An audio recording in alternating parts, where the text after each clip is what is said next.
Hello guys, very good evening. मेरा नाम है दीपाली और मैं जो आज टॉपिक लेके आई हूँ कवर करने के लिए, एक्चुअली एग्ज़ाम आ चुके हैं। और जो मैं पहला टॉपिक कवर करने वाली हूँ पहले सब्जेक्ट के हिसाब से, अब तो वो करने वाली हूँ इंटरप्रिटेशन ऑफ स्टैट्यूट्स। आप सबको सिलेबस के अकॉर्डिंग या सब्जेक्ट नेम के वाइज याद होगा कि इंटरप्रिटेशन के बारे में है स्टैट्यूट्स के, ठीक है। अब देखो, इंटरप्रिटेशन ऑफ स्टैट्यूट्स अगर मैं इजी लैंग्वेज में बताऊँ तो कोई भी स्टैट्यूट्स, कोई लॉ या कोई रूल लिखा हुआ है उसको स्टैट्यूट्स बोलते हैं। और उसी का इंटरप्रिटेशन, ठीक है। हम मान लो हमने कोई भी लाइन लिख दी तो हम उसको इंटरप्रिटेट करते हैं ना, उसका मतलब समझाते हैं कि हम उसका मतलब कुछ गलत ना ले जाए। तो ये उसी हिसाब से है हमारा सब्जेक्ट कि स्टैट्यूट्स को इंटरप्रेट करना। अब अगर इसके ऊपर हम लोग सिलेबस के अकॉर्डिंग जाते हैं तो मैंने ये 3 to 4 पेजेस हैं जो मैंने कवर किए हैं, जिसमें हम लोगों को easy all over complete subject समझ आ जाएगा, ठीक है। उसके बाद हम सिलेबस के अकॉर्डिंग चलेंगे इसमें। तो सबसे पहले अगर मैं बात करूँ, हम लोग इंटरप्रिटेशन ऑफ स्टैट्यूट्स की मीनिंग पे आते हैं, ठीक है। इंटरप्रिटेशन इंटरप्रिटेशन देखते हैं। The action of explaining something's meaning, वही है एग्जैक्ट चीज़, वही एक्शन। अगर हम किसी भी चीज़ का मतलब समझाना हो तो ये एग्जैक्ट वही चीज़ है, समथिंग्स मीनिंग। और स्टैट्यूट्स क्या होता है? A written law enacted by the legislature. किसी भी लेजिस्लेचर के द्वारा कोई भी लॉ अगर लिखा जाता है, ठीक है, उसको स्टैट्यूट बोलते हैं। तो अब स्टैट्यूट का इंटरप्रिटेशन इज़ आवर सब्जेक्ट। अब आगे आते हैं। नाउ अगर मैं इस पैराग्राफ की बात करूँ, बहुत ईजी है ये, ठीक है। इसी को एक बार हम लोग देख लेते हैं। Interpretation of statutes is a judicial process of determining the true meaning and intent of legislation। ठीक है, मतलब समझ आ रहा है। इंटरप्रिटेशन ऑफ स्टैट्यूट्स एक जुडिशियल प्रोसेस है। ऑब्वियसली हम किसी भी कहानी का कोई भी मतलब हम खुद से नहीं निकाल रहे। अगर हम इस सिलेबस के बारे में बात कर रहे हैं तो वो जुडिशियल के वे में ही बात कर रहे हैं, हम लॉ पढ़ रहे हैं तो ऑब्वियसली, ठीक है। Is a judicial process of determining, ये पता करने के लिए कि क्या सही मीनिंग है, ट्रू मीनिंग, या क्या इंटेंट है, इंटेंशन क्या है लेजिस्लेशन का, ठीक है। बाय एनालाइजिंग द लैंग्वेज, जिसमें हम लैंग्वेज को एनालाइज करते हैं, उसका कॉन्टेक्स्ट की किस तरीके से लिखा हुआ है और उसका क्या पर्पज़ है, of the written law. It ensures legal provisions, और ये भी बताता है, इस बात का ध्यान रखता है कि लीगल प्रोविजंस जो उसमें दिए गए हैं वो करेक्टली अप्लाइड हो रहे हैं या नहीं। Bridging gaps between ambiguous text and legislative intent.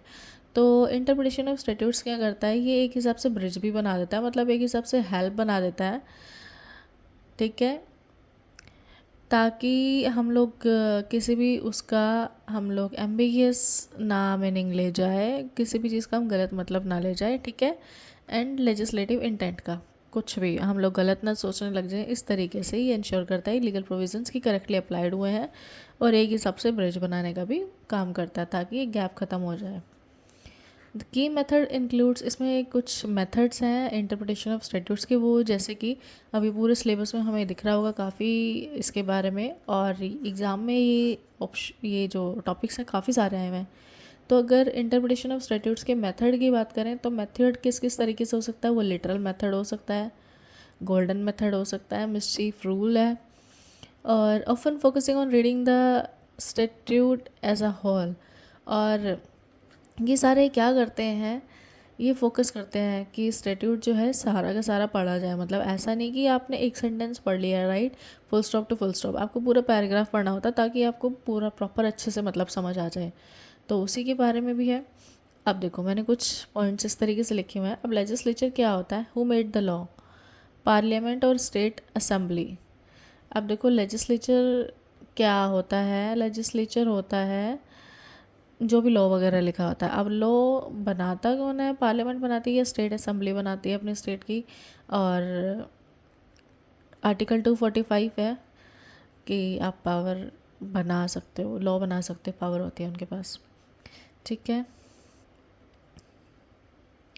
Next, अब देखो हम इसके बारे में पढ़ने लगे हैं। आप लोगों को पता है कि एक्ट क्या होता है, कोड क्या होता है, ठीक है। अगर कोई सिंगल लॉ है, एक टॉपिक है लॉ का, उसको एक्ट बोलते हैं। और अगर एक ही लॉ के बहुत सारे टॉपिक्स हैं तो उसको कोड बोलते हैं। जैसे सीपीसी हो गया, सीआरपीसी, ठीक है, उनमें कई सारे रूल हैं एक ही लॉ के ऊपर। अब देखो लॉ नेवर कंसोलिडेटिंग, लॉ हमेशा अमेंड होता रहता है एंड कंसोलिडेटिंग, सिर्फ कंसोलिडेटिंग नहीं होता, ठीक है। अब देखो ये वैसे ज्ञान के लिए था और इसको भूल भी सकते हो, वैसे अच्छा भी था। अगला है टाइप्स ऑफ स्टैट्यूट्स। अब स्टैट्यूट्स के टाइप्स की बात करें तो क्या क्या करता है ये, enabling like wages act, statutes wages act जैसे की चीज़ इनेबल करवाता है। और disable like prohibition act, prohibition कोई भी चीज़ मना करने के लिए है तो उसको डिसेबल करता है। अमेंडमेंट से रिलेटेड है, जो भी हम लोग इसके टॉपिक्स पढ़ेंगे। और कंसोलिडेटिंग एक्ट भी है इसमें, जैसे कि कंसोलिडेटिंग से रिलेटेड जैसे कि जीएसटी, ठीक है। रेमेडियल लॉ भी होते हैं इसमें। पेनलाइजिंग, पेनलाइज करने वाले जिसमें जैसे कि पॉक्सो। और कोडिफाइंग सीआरपीसी सीपीसी जैसे डिक्लेरेटरी भी होने चाहिए, ठीक है। फेरा और फेमा जैसे रूल। और रीटरेट मतलब रिपीट करना हो या फिर वेलफेयर से रिलेटेड कोई भी चीज़ निकालनी हो, ठीक है। ये मैंने आपको आइडिया के लिए दिया है कि स्टैट्यूट्स में इन सारी चीज़ों से रिलेटेड बात होगी, बट अभी एग्जैक्ट चीज़ हम लोग क्या करने वाले हैं, अब हम इसमें करने वाले हैं देखो इम्पॉर्टेंस ऑफ इंटरप्रिटेशन या फिर प्रिंसिपल्स। अब देखो मेजर जो क्वेश्चन था अपने पास लिटरल कंस्ट्रक्शन है ना, रीजनेबल कंस्ट्रक्शन, हार्मोनियस कंस्ट्रक्शन, ये आपने सिलेबस में देखा होगा। ये प्रिंसिपल्स हैं दरअसल इंटरप्रिटेशन ऑफ स्टैट्यूट्स के, क्या क्या सिद्धांत हैं। तो ये रूल होते हैं जो जिससे लोग इंटरप्रिटेट करते हैं, ठीक है। जुडिशियल पावर या जुडिशरी जो है इंटरप्रेट करती है। तो अगर अभी हम पहला पढ़ने लगे, ये है लिटरल कंस्ट्रक्शन। देखो लिटरल कंस्ट्रक्शन का क्या मतलब है, लिटरल कंस्ट्रक्शन आ जाता है अपना मतलब let the law be natural. देखो लिटरल, लिटरल आपको पता है नेचुरली के लिए भी यूज़ करते हैं वर्ड, ठीक है। लिटरल कंस्ट्रक्शन तो एक नेचुरल वाली चीज़ है। तो अब इसमें क्या मतलब बताया हुआ, लिटरल कंस्ट्रक्शन का मतलब है कि let the law be natural, law को जो है नेचुरल रहने दो। अब अगर उसमें हम लोग बात करेंगे अंदर, तो इसमें क्या क्या चीज़ें आ जाती हैं मेजरली, इसमें प्राइमरी और फोरमोस्ट चीज़ें आ जाती हैं, ठीक है। जो भी चीज़ें ज़रूरी हैं टॉपिक से related. Natural sense with cognate expression, natural sense ये लोग इसमें क्लियर करते हैं कि उस बात का एग्जैक्ट क्या मतलब रहा होगा बिना ज़्यादा कुछ सोचे। और नेचुरल ऑर्डिनरी मीनिंग की बात करते हैं इसमें हम। और लॉ के लैंग्वेज को इसमें हम फॉलो करते हैं, जो भी चीज़ उसमें ईजिली लिखी है और समझ आ रही है। अब इसी चीज़ में golden rule is more extension of literal rule. देखो गोल्डन रूल भी हम लोगों ने सुना है, मतलब मैं उसका बताऊंगी, बट यहाँ पे क्या चीज़ बोली कि जो गोल्डन रूल है वो उसको ज़्यादा एक्सटेंशन दी गई है लिटरल रूल से, ठीक है। लिटरल रूल अगर रूल मान लो अगर पहला स्टेप है तो गोल्डन रूल उसके अगला होगा, ठीक है। अब देखो मैंने ब्रैकेट में क्या लिखा है, अगर वर्ड्स एम्बिगियस हो या मतलब अगर कोई वर्ड्स कोई भी कंफ्यूजिंग हो, कुछ भी अलग मतलब निकाल रहे हो, then there modified way to understand, तो उसका कोई भी मॉडिफाइड वे होगा उसको समझने के लिए, ठीक है। इसका ये गोल्डन रूल के हिसाब से बता रहे हैं कि किस हिसाब से गोल्डन रूल मोर एक्सटेंशन में था लिटरल रूल के, क्योंकि ये वाली बात आ जाती है गोल्डन रूल में, ठीक है। अगर किसी बात का मतलब समझ नहीं आ रहा है या कोई गलत मतलब निकल रहा है तो उसका ज़रूर कोई ना कोई मॉडिफाइड वे है टू अंडरस्टैंड करने के लिए, ठीक है। अब अगला हम रीजनेबल कंस्ट्रक्शन पे आते हैं। रीजनेबल कंस्ट्रक्शन में क्या बोला हुआ है,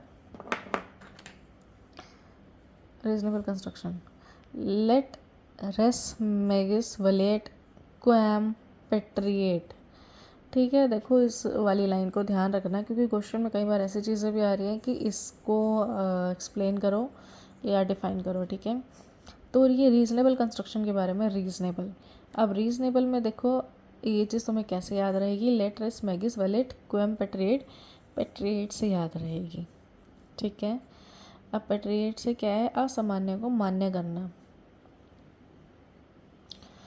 जैसे कि लॉ को फेल करने की जगह वर्केबल बनाना। तो यहाँ पे रीज़नेबल कंस्ट्रक्शन वाली चीज़ है, मतलब कोई भी चीज़ अगर आपको लग रहा है कि फ़ेल हो रही है तो उससे उसका मतलब निकालो, उसको वेस्ट मत जाने दो, ठीक है। अंदर पढ़ने की कोशिश करते हैं। अगर literal construction can't solve then reasonable construction applicable. अगर ऊपर वाले पॉइंट से हमें हमारी बात नहीं बनती, मतलब इंटरप्रिटेशन, ये जो लिटरल कंस्ट्रक्शन है ना अगर नेचुरली किसी चीज़ को डिफाइन करने के बाद बात नहीं बन रही तो रीजनेबल कंस्ट्रक्शन हम लोग अप्लाई करेंगे यहाँ। इसमें क्या होगा, if literal construction can't solve then reasonable construction applicable. अब इसमें क्या चीज़ है, देखो एग्जाम्पल के लिए प्लांट एंड मशीनरी। यहाँ अगर हम नेचुरल चीज़ें की बात करें, मतलब अगर हम लिटरल कंस्ट्रक्शन की बात करें तो यहाँ प्लांट एंड मशीनरी हम लोग सोचेंगे, प्लांट तो प्लांट नॉर्मल पौधे, और मशीनरी कोई भी मशीनरी हो सकती है, वो पौधों के रिलेटेड कोई भी मशीनरी हो सकती है, या कहीं किसी भी फैक्ट्री से रिलेटेड, किसी भी इंडस्ट्री से रिलेटेड मशीनरी हो सकती है। बट अगर हम प्लांट एंड मशीनरी पूरे पैराग्राफ के हिसाब से पढ़ते हैं तो हमें समझ आती है कि प्लांट इज़ नॉट पौधे, plant is a part of machinery, ठीक है, और स्ट्रक्चर। जैसे कि मे और शैल वाली चीज़, मे और शैल का मतलब लगभग सेम ही होता है, बट इसका यूज़ अगर हम पूरा सेंटेंस पढ़े तो मतलब अलग ही निकल जाता है, ठीक है। अब अगले में आते हैं हम लोग हारमोनियस कंस्ट्रक्शन। हारमोनियस कंस्ट्रक्शन को बोलते हैं, देखो मैंने हिंदी में इसको ऐसे लिखा हुआ है, सामंजस्यपूर्ण रचना। अब हारमोनियस इम्पॉर्टेंट है, याद रखना। इसमें 2 या 2 से ज़्यादा लॉ होते हैं, ठीक है। जब 2 या 2 से ज़्यादा लॉ हो और सेम इशू हो और वो कॉन्ट्राडिक्ट करे एक दूसरे को, ठीक है, जिसकी वजह से कोई भी मतलब समझ ना आए। देखो फिर इसमें क्या था, तो हमने यही देखा कि अगर 2 या 2 से ज़्यादा लॉ कोई कॉन्ट्राडिक्ट कर रहे हो एक दूसरे को किसी भी जजमेंट को देने में, और उन दोनों का सेम इशू हो और कॉन्ट्राडिक्ट करे, तो यहाँ पे हारमोनियस कंस्ट्रक्शन काम आएगा, ठीक है। अब यहाँ पे केस ऐसे समझाती हूँ कि M Nanavati versus state of Bombay 1961 का है ये, ठीक है। अब देखो क्या है, to avoid conflict between act 161 और 142 लगभग सेम ही है। टू अवॉइड कन्फ्लिक्ट, अगर दोनों में कन्फ्लिक्ट अवॉइड करना हो तो ऐसा हुआ तब कि it was held that article 142 तो ऑपरेशनल हो गया इसमें, पर जो टोटल केस था वो सब जुडाइज था, ठीक है, अभी भी उसमें कुछ डिस्कस करने लायक था। तो आर्टिकल जो 161 रह गया था, अब सोच रहे थे कि इससे जो सेंटेंस इन्होंने दे दी वो सस्पेंड हो जाए, बट ऐसा नहीं हुआ, ठीक है। तो 142 भी ऑपरेशनल रहा और 161 से सेंटेंस जो सस्पेंड करने की उन्होंने सोची थी वो भी नहीं की जा सकती थी। तो अगर सामंजस्यपूर्ण वाली चीज़ कोई इससे की चीज़ बात करनी हो, ठीक है, या कॉन्ट्राडिक्ट ख़त्म करना हो कहीं से, तो हारमोनियस कंस्ट्रक्शन यहाँ पे यूज़ होगा। इन सारी चीज़ों को हम डिटेल में पढ़ेंगे टॉपिक वाइज वीडियो के हिसाब से, बट अभी जो है कंप्लीट एक बार मैं ऑल ओवर से आपको रिकॉल टाइप कर दूँ कि मेजरली हम लोग क्या पढ़ने वाले हैं इस पूरे सब्जेक्ट में। अगला है एडजस्टेम जेनेरिस, AJUSDEMGENERIS, ठीक है, ये भी इंपॉर्टेंट है। मैंने सब कई क्वेश्चन पेपर्स में देखे हैं पिछले, ये रिपीटेड है। तो अब देखो इसमें जेनरिस की बात की गई है, एडजस्टेम जेनरिस, इसमें है एक ही तरीके का समझा जाए। मैंने ब्रैकेट में इसलिए ऐसे ही लिखा है ताकि अगर कोई भी मान लो किसी भी चीज़ को इंटरप्रिटेट करना हो और अगर उससे रिलेटेड सेम टॉपिक्स दिए गए हैं, मतलब सेम वर्ड्स यूज़ किए गए, तो उनको एक ही तरीके का समझना होगा, ठीक है, पर वो केस टू केस डिसाइड होगा, पूरा सेंटेंस पढ़ने के बाद डिसाइड होगा पैराग्राफ। अब यहाँ पे देखो क्या चीज़ लिखी गई है, word of same kind of species, जैसे कि एक ही प्रकार के शब्द वगैरह हों स्पेशली उनके लिए हैं, ठीक है। Specific words followed by general words. अब इसमें हम बात करते हैं आर्टिकल 12 की। आर्टिकल 12 में है स्टेट, जिसके अंदर government, parliament of India and government and legislation and all local और अदर अथॉरिटीज़। अब देखो ये पूरा पैराग्राफ पढ़ा तो पूरे स्टेट के अंदर आर्टिकल 12 के हिसाब से ये सारी चीज़ आ रही, सब तो समझ आ गया, बट अदर अथॉरिटीज़ क्या है, ठीक है, तो इसको समझना है यहाँ पे। तो इस तरीके से ये वाला जो ऑप्शन है ये स्टार्ट किया गया एडजस्टेम जेनेरिस, ताकि ये इसी तरीके की चीज़ें ही डिक्लेयर कर पाए, ठीक है। अगला हम लोग पढ़ने वाले हैं ये नासिदुर सॉसिस, मेरे को नहीं पता इसको क्या कहेंगे, तो आप लोग जैसे भी मैं इस बात को प्रोनाउंस कर रही हूँ उसको इग्नोर करो और अपने हिसाब से प्रोनाउंस कर लेना भाई, ठीक है, NOSCITUR सोसिस, SOCIIS, ठीक है। देखो इसका मतलब सोसाइटी है, ये हमेशा ध्यान रखना, ठीक है। यहाँ पे प्लांट और मशीनरी वाला एग्जाम्पल सेट आएगा, वही वाला जो हमने पढ़ा था, पर किस तरीके से आएगा वो बताती हूँ। अब इसमें क्या है, यहाँ पे लिटरल और ग्रामेटिकल, देखो लिटरल वाली तो चीज़ आ गई, ठीक है। नेचुरल और ग्रामेटिकल वाली जो है हम इसमें क्लियर करते हैं। यहाँ मिस्चीफ रूल भी आ जाता है, यहाँ गोल्डन रूल भी आ जाता है, यहाँ हारमोनियस कंस्ट्रक्शन भी आ जाता है, 4 चीज़ आ जाती हैं। अब इसके अंदर पढ़ते हैं, ये इस पूरे टॉपिक में यही चीज़ थी, ठीक है। अब पर्पस क्या है इंटरप्रिटेशन कंस्ट्रक्शन का। अब देखो इंटरप्रिटेशन हम स्टैट्यूट्स की बात नहीं कर रहे, कंस्ट्रक्शन की बात कर रहे हैं, ठीक है। अब इसमें लिबरल है, स्ट्रिक्ट है, हारमोनियस है और रीज़नेबल है, ये पर्पस होता है, ठीक है, ताकि एक लिबरल मीनिंग बने उसका, एक स्ट्रिक्ट हो और हारमोनियस भी और रीज़नेबल भी बनता रहे। अब हम लोग अगले टॉपिक में इसमें क्या पढ़ने वाले हैं, मिस्चीफ रूल। मिस्चीफ को देखो हेडेंस रूल भी बोलते हैं और पर्पसिव कंस्ट्रक्शन भी बोलते हैं और बेनिफिशियल कंस्ट्रक्शन भी बोलते हैं और ओल्डेस्ट रूल भी बोलते हैं, क्योंकि ये 1854 का है, ठीक है। तो हम इसको 5 नामों से जानते हैं। देखिए अब हम मिस्चीफ की बात कर रहे थे, तो अगर इसके बारे में मैं ऑल ओवर से पॉइंट्स बताऊं तो जैसे मैंने लिखा है, ये मेथड तो इजी है देखो समझने का। मिस्चीफ की बात की गई है, या पर्पसिव कंस्ट्रक्शन, हिडेंस रूल, या बेनिफिशियल कंस्ट्रक्शन, या ओल्डेस्ट रूल, ठीक है। तो इसमें क्या है, जिस समय लॉ बना था उस समय किस इरादे से बना, इसमें उसकी स्टडी है, ठीक है, मिस्चीफ में। और ये as a last resort use किया जाता है कि भाई बस ये है लास्ट हमारे पास यूज़ करने के लिए, ठीक है, टू इंटरप्रिटेट। अगला है, या फिर अगर कहीं कभी कोई ऐसी सिचुएशन आ जाए कि मीनिंग अनक्लियर हो, ठीक है, या फिर मीनिंग क्लियर हो पर उसका इंटेंशन अनक्लियर हो, तो वहाँ पे ये मिस्चीफ रूल या ये हिडन्स रूल ये सब यूज़ होता है, ठीक है। जैसे कि स्टडी दैट टाइम, अब स्टडी दैट टाइम किस टाइम, ये सारा कुछ स्टडी तो हमें शो हो रहा है मीनिंग, पर इंटेंशन क्या है ये सब नहीं समझ आ रहा, ठीक है। तो एक हिसाब से मिस्चीफ है और लॉ ही एज अ रेमेडी यहाँ पे काम करेगी, लॉ मतलब मिस्चीफ रूल। अब आगे देखो स्ट्रिक्ट और लिटरल कंस्ट्रक्शन। स्ट्रिक्ट और लिटरल कंस्ट्रक्शन में क्या है, स्ट्रिक्ट और लिटरल, ठीक है, प्लस लिटरल या रीजनेबल का मतलब है साइमल्टेनियस, उदार, ठीक है। तो इसमें क्या है, हम लोग ऐसे सिचुएशन में आते हैं जिसमें स्ट्रिक्ट कोई सेंटेंस आ जाए या कोई लिटरल सेंटेंस हो प्लस लिटरल रीजनेबल हो, ठीक है। तो ऐसे टाइम पे फिर ये वाला रूल यूज़ करते हैं। हम इसको डिटेल में पढ़ेंगे, अगर मैं नहीं समझा पा रही तो भाई इग्नोर कर लेना, ठीक है। चलो अगले में आते हैं, एक्सप्रेसियो यूनिसिस इस्ट एक्सक्लूजन अल्टेरियस। अब इसमें देखो express mention of one of the exclusive all others.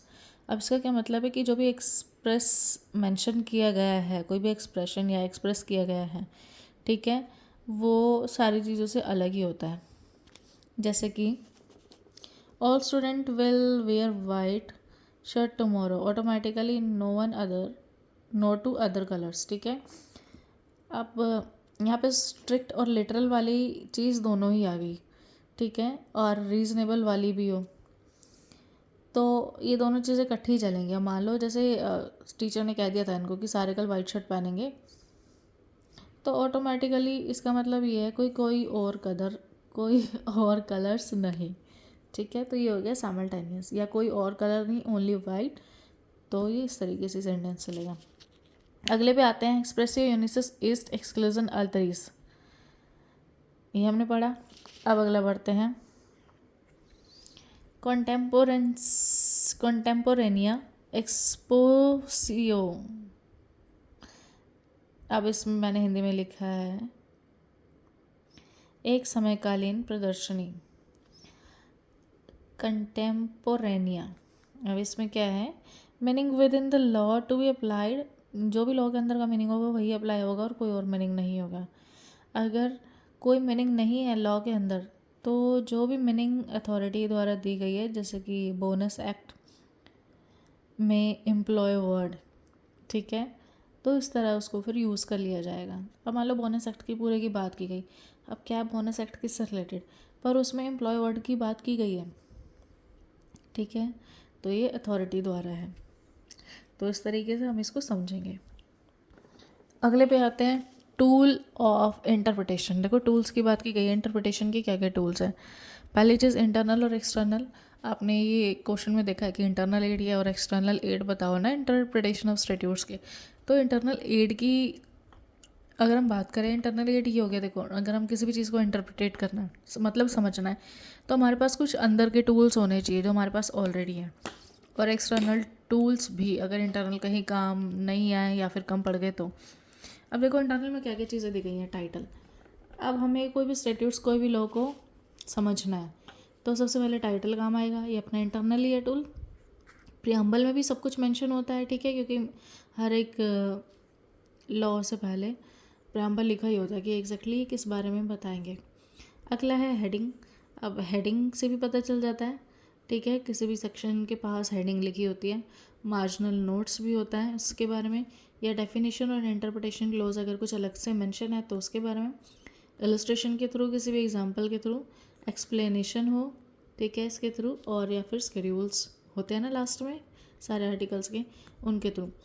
अब अगर हमें एक्सटर्नल चीज़ें चाहिए तो उसमें क्या हो गया, आपका लीगल डिक्शनरी हो गया, ठीक है, एक्सटर्नल ही है वो लीगल डिक्शनरी। अगला है फॉरेन डिसीजन, कुछ आया हुआ हो। देखो पहले हम वैसे भी फॉरेन डिसीजंस को मान लिया करते थे, बट ये कोई कंपलसरी नहीं है किसी भी कोर्ट के लिए, ठीक है। तो फॉरेन डिसीजंस भी कहीं ना कहीं एक्सटर्नल एक रूल है। फॉरेन लेजिस्लेशन, क्योंकि उसके बेस पे हम लोगों ने रूल बनाया, स्पेशली यूरोपियन के अकॉर्डिंग। अगला है रिलेटेड स्टैट्यूट्स, अगर कुछ भी उस एक्ट से रिलेटेड हो तो उससे। पार्लियामेंट्री हिस्ट्री हो, कोई भी हमारी पुरानी हिस्ट्री हो कि हमने ये डिस्कस किया था, तो उस अकॉर्डिंग भी हम यूज़ कर सकते हैं इसको जजमेंट में। कमिटी रिकमेंडेशंस भी हो सकती हैं, सोशल और पॉलिटिकल और इकोनॉमिकल साइंटिफिक डेवलपमेंट भी। अगला है जुडिशियल प्रेसिडेंट्स, ठीक है। जुडिशियल प्रेसिडेंट्स होते हैं एक हिसाब से कोई भी, हमने इसके बारे में, हाँ, मिसाल टाइप,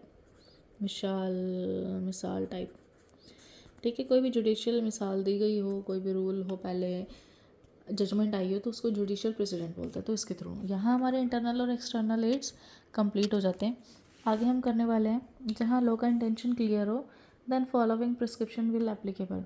देखो कुछ चीज़ें यहाँ है, ये वैसे ही सिर्फ समझाने के लिए, तो एक हिसाब से आप सब्जेक्ट के हिसाब से इसको भी सुन लो।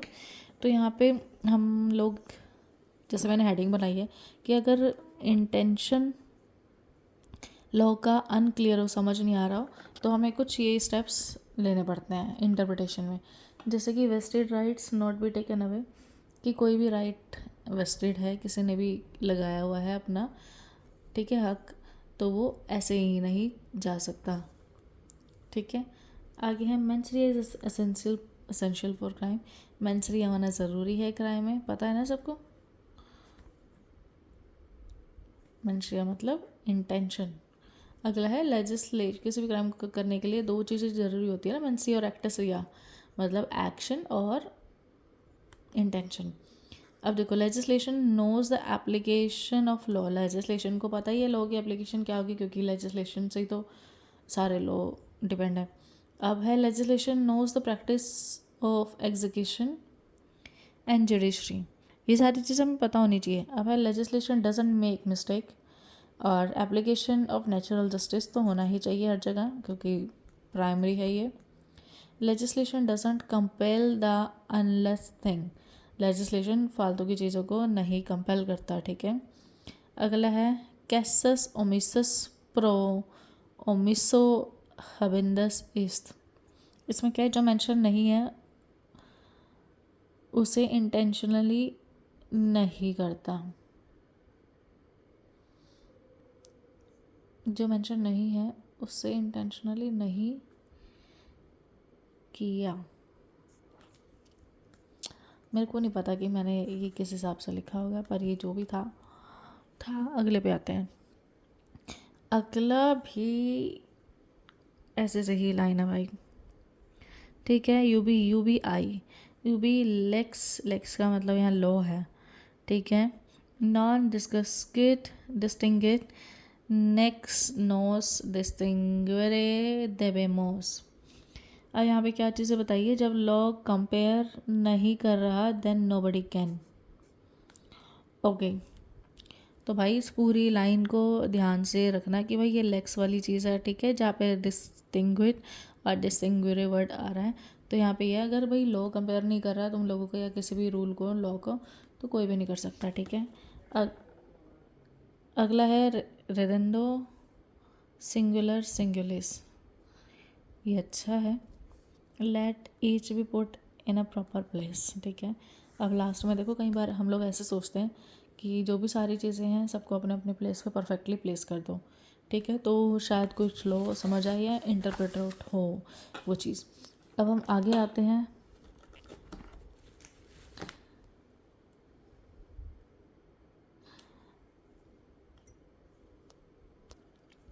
ये उसी की एड ऑन पॉइंट है, ठीक है। प्रिजम्पशन इसमें कंटिन्यूस ही रहता है, ठीक है। अब देखो वही चीज़ पर यहाँ पे कंटिन्यू चली हुई है। लीगल प्रोसीडिंग में देखो मैटर कंटिन्यूड रह सकता है एक्ट के बाद भी। एक्ट चाहे चेंज हो जाए, अमेंड हो जाए, ठीक है, मैटर वहाँ ख़त्म नहीं होता, उसके बाद भी कंटिन्यू चलता है। और अगला देखो, कोई भी एक्ट कॉन्स्टिट्यूशनल होगा ऐसा प्रिज्यूम नहीं किया जाएगा, ठीक है। कितनी बड़ी बात है और ये समझना ज़रूरी है। कोई भी एक्ट कॉन्स्टिट्यूशनल होगा ऐसा प्रिज्यूम नहीं किया जाएगा। अब वेलफेयर स्टैट्यूट हैं जैसे कि शुड बी लिबरली कंस्टिट्यूट, ठीक है। वेलफेयर स्टैट्यूट अगर कुछ बना रहे हैं हम किसी को उद्धार करने के लिए या वेलफेयर के लिए, तो वो लिबरली कंट्रीब्यूटेड होने चाहिए, मतलब एक फीलिंग होनी चाहिए, उदार वाली फीलिंग, राइट। अगला है पावर टू रिपील होती है। टैक्सेशन अगर स्टैट्यूट्स, हम अगर टैक्सेशन स्टैट्यूट्स की बात करें तो ये स्ट्रिक्ट इंटरप्रिटेशन होता है इनमें, टैक्स की बातें जिस भी केसेस में होती हैं। अब है और क्या चीज़ें थी इसमें चेंजेस, में या शेल जैसी चीज़। में जो था वो डिस्क्रिशनरी या डायरेक्टरी है, ठीक है। आपको समझ आ गया, मतलब डिस्क्रिशनरी वाली चीज़ है, you may come, you may can go, वो वाली चीज़। अब शेल वाली एक ऑब्लिगेटरी या मैंडेटरी आ जाती है, यू शैल डू इट, है ना। तो ये चीज़ें भी ध्यान रखने वाली चीज़ है। दो अलग अलग पॉइंट है, जैसे मैं और शेल का मैंने डिफरेंस भी बताया था, लगते सेम है पर फ़र्क बहुत पड़ता है। एक में तो आपकी मर्ज़ी वाली चीज़ आती है और शेल एक हिसाब से आपको ऑर्डर या ऑब्लिगेशन टाइप आ जाता है।